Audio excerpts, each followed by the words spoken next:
Assalamu alaikum students. Today we are going to start question number 6 onward from exercise 1.3. Question number 6 is for a class party.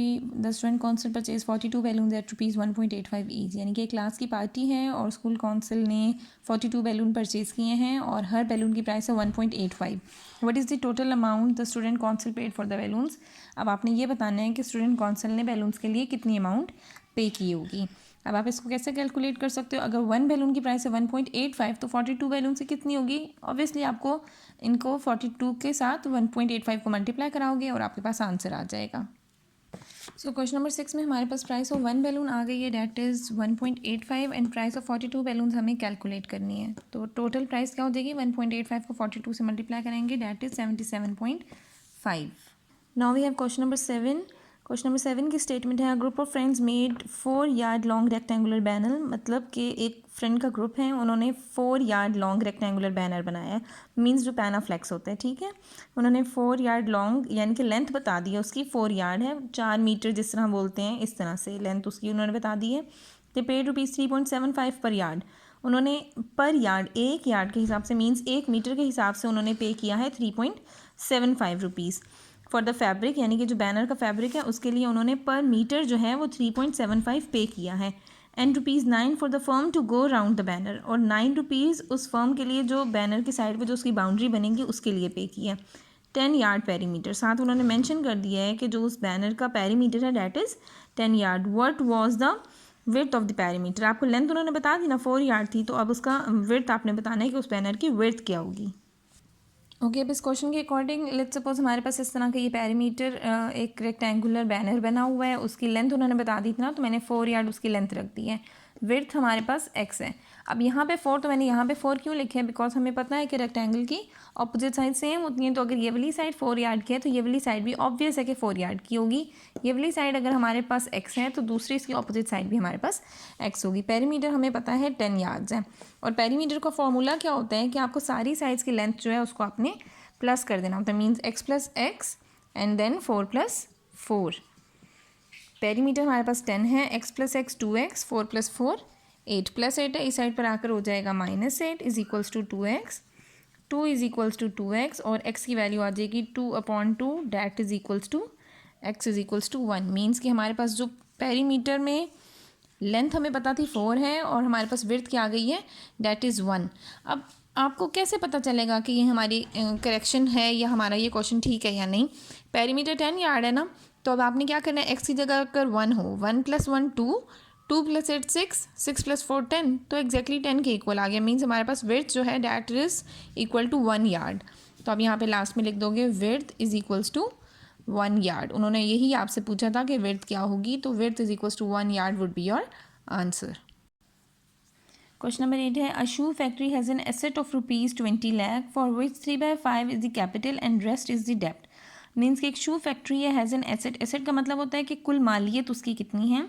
20 lakh उसकी कुल मालियत है, of which उसमें से 3/5 is the capital. 3/5 is the capital का मतलब है कि 3/5 इस अमाउंट का 3/5 जो है वो जिसकी भी कंपनी का जो शू ऑनर है, शू फैक्ट्री ऑनर है, उसने इतना पैसा खुद लगाया है.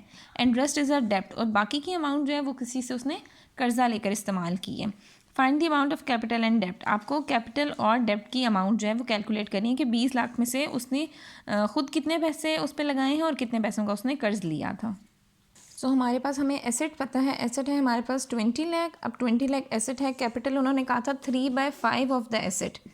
3/5 इंटू 20 लाख. 5 1 ज़ा 5, 5 4 ज़ा 20 और आगे आगे 5 ज़ीरोज़.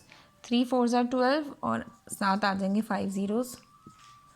ठीक है. मीन्स हमारे पास कैपिटल था ₹12 लाख का. मीन्स जो उसने खुद अमाउंट अपने पास से लगाई हुई है डैट इज़ 12 लाख. अब यहाँ से डेप्थ आपको बताना है.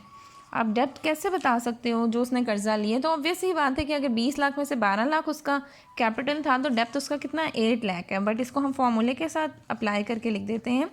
Depth is equals to asset minus capital. तो हमारे पास एसेट कितना है 20 लाख माइनस कैपिटल है 12 लाख. तो डेप्ट अमाउंट क्या है हमारे पास 8 lakh. This is your required answer. Okay, in question number 9 we have, while lowest temperature in past 100 years was recorded to be minus 89.2 degrees Celsius at Vostok, Antarctica on July 21st, 1983. Means कि जो last 100 years में जो ज़मीन पे सबसे low temperature calculate किया गया वो कहाँ पे कैलकुलेट किया गया? अंटार्कटिका में 21 जुलाई 1983 को, और वो टेम्परेचर क्या था? Minus 89.2 degree Celsius. आपको कन्वर्ट करना है this temperature into Fahrenheit and kelvin scales. ये सेम हमारे पास जैसे हम लोगों ने ग्रेड 9 में फिजिक्स में लास्ट चैप्टर पढ़ा था, उसमें हमारे पास टेम्परेचर कन्वर्जन्स थी. ये फार्मूले आपने तब वहाँ पे भी पढ़े थे. आपने यही फार्मूला यूज़ करके ये जो टेम्परेचर दिया हुआ है माइनस 89.2 डिग्री सेल्सियस, इसको फ़ारेनहाइट में भी फाइंड आउट करना है और केल्विन में भी. जस्ट आपने सी की जगह रिप्लेस करना है माइनस 89.2 डिग्री सेल्सियस. ओके, अब हमारे पास फ़ारेनहाइट के लिए टेम्परेचर है F = 9/5C + 32, और सेल्सियस की वैल्यू हमारे पास गिवन है, that is minus 89.2 degree Celsius. ये उन्होंने हमें टेम्परेचर की अमाउंट बताई हुई है. अब सबसे पहले आपने क्या करना है, +35 भी हम लिख देते हैं.